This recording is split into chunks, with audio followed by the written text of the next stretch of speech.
Ça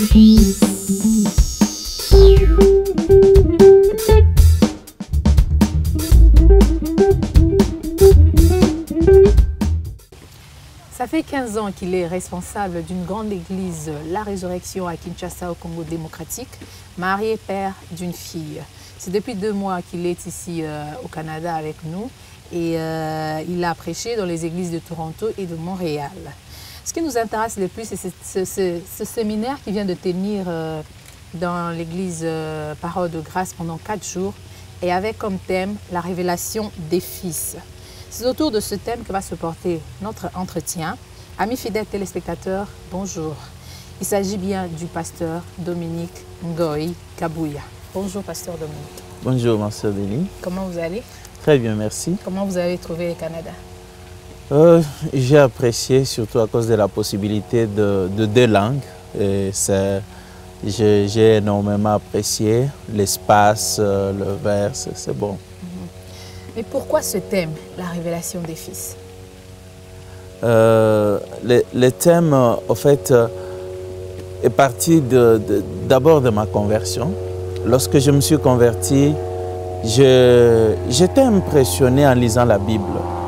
Mais en même temps aussi un peu choqué par le fait que je ne voyais pas exactement la même chose dans la vie des enfants de Dieu, ce qu'il était donc à l'époque. Et c'est comme ça que ça m'a poussé à méditer et lire la parole de Dieu. Comment peut-on grandir spirituellement? Comment peut-on grandir spirituellement? C'est une très bonne question. J'ai dit que le premier point pour grandir spirituellement, il faut d'abord naître de nouveau. Parce que tout ce qui a la vie grandit.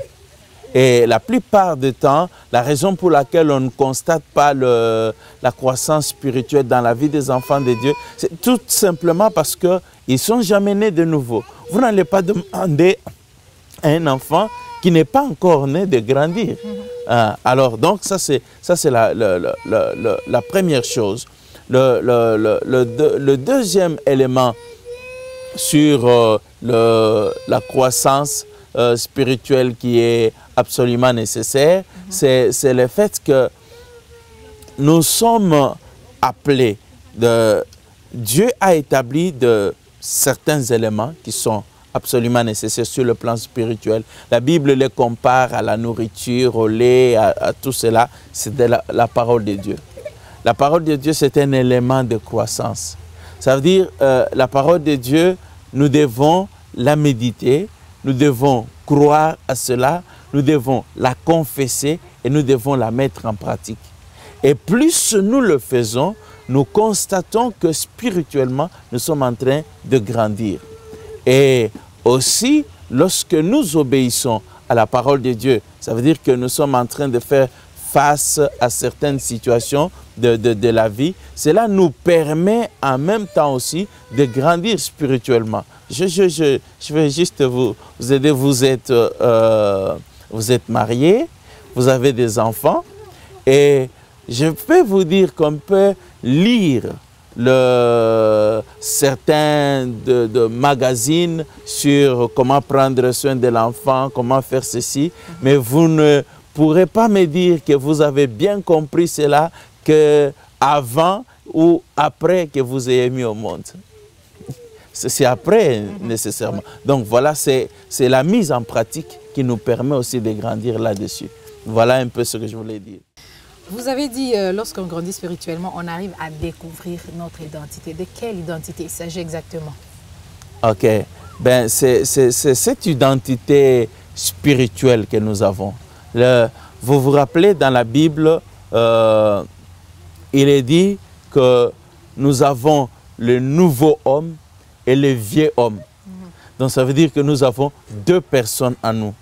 Alors, 2 personnes en nous, ou alors l'autre expression dit ceci, vous avez la nouvelle nature et la vieille nature. Donc, lorsqu'on parle de découvrir notre identité, c'est découvrir notre nouvelle nature. Donc, cet homme créé à l'image de Dieu. Donc, c'est une découverte. C'est lorsqu'on grandit qu'au fait qu'on découvre cette nature-là, cette nouvelle nature que Dieu nous a donnée. On ne peut pas rester seul dans son coin. Mais vous avez dit quelque chose, l'entourage peut devenir un poison pour un chrétien. Comment cela? Oui, vous savez, Jésus a dit, je ne suis pas venu donner la paix, mais l'épée. Et non, je voulais simplement m'exprimer de cette manière. Je crois que la Bible dit que celui qui ne prend pas soin des siens est pire qu'un païen. Dieu veut qu'on prenne soin de la famille. Mais lorsque, par exemple, dans la famille, je prends l'exemple de papa ou le père de famille, il travaille, hein, il a les enfants. Malgré tout l'amour qu'il a pour ses enfants, il est obligé de les laisser pour aller au travail. Et donc, mais si il s'est dit, non, je vais prendre soin des enfants, je reste avec eux parce que sinon, ils vont croire que je ne les aime pas, il n'aura même pas la possibilité de les nourrir. Hein? Il va être traité du responsable. Alors, à certains moments, à cause de la mission que Dieu nous donne, si je comprends par exemple que Dieu m'appelle à financer son œuvre, mais tout autour de moi, il y a des gens qui ne pensent pas de cette manière-là. Mais je suis convaincu que ce que Dieu me demande, c'est ça ce qui est vrai, c'est mon appel. Alors je suis à certains moments obligé, malgré tout l'amour que j'ai pour eux, de pouvoir m'avancer dans la direction que Dieu m'appelle, et peut-être qu'ils vont considérer que je les ai abandonnés, mais je ne les ai pas abandonnés parce que je suis appelé à accomplir ma mission. Je prends un exemple banal, personnel. Lorsque le Seigneur m'a appelé à servir à temps plein, je venais de terminer mes études, je suis l'aîné de la famille, mes parents ont investi. Ils ont payé les Minerval et tout cela. Ce n'était pas pour que je devienne pasteur, mais c'était pour que je fasse le travail après les études. Mais j'ai compris que le Seigneur m'appelait à cela. C'était très difficile pour moi de pouvoir expliquer aux parents que le Seigneur m'appelle à les servir à temps plein. Qu'est-ce que vous avez fait pour les convaincre? Vous avez jeûné ou quoi? Non, je n'ai pas gêné. Au fait, il s'est fait que les parents n'étaient pas avec moi, n'habitaient pas avec moi. Ils étaient à 2000 km dans le Katanga. Moi, j'étais à Kinshasa. Alors, je leur ai écrit. Je leur ai écrit et j'ai reçu des lettres où ils disaient qu'ils étaient vraiment déçus et qu'ils ne pensaient pas vraiment que j'étais leur fils. Et ça fait un choc parce qu'ils ont toujours été gentils pour moi, ils ont toujours été là pour moi. Alors qu'est-ce que je fais? Je leur ai écrit que ce que je prends comme décision, vous ne pouvez pas la comprendre aujourd'hui. Mais plus tard, je suis sûr que vous bénirez Dieu pour ça, parce que je sais que vous aimez Dieu aussi.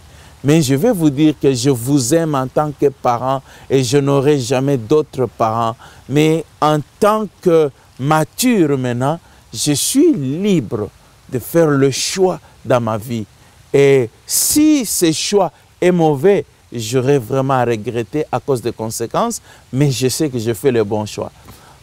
Aujourd'hui, ils ne regrettent pas. Hein? Ils comprennent, c'est vrai, ils me disent, bon, vous savez, à l'époque, on ne pouvait pas comprendre. En fait, si j'avais choisi simplement de faire la volonté de mes parents, je ne serais pas pasteur aujourd'hui. Donc, c'est la raison pour laquelle je parle de l'entourage.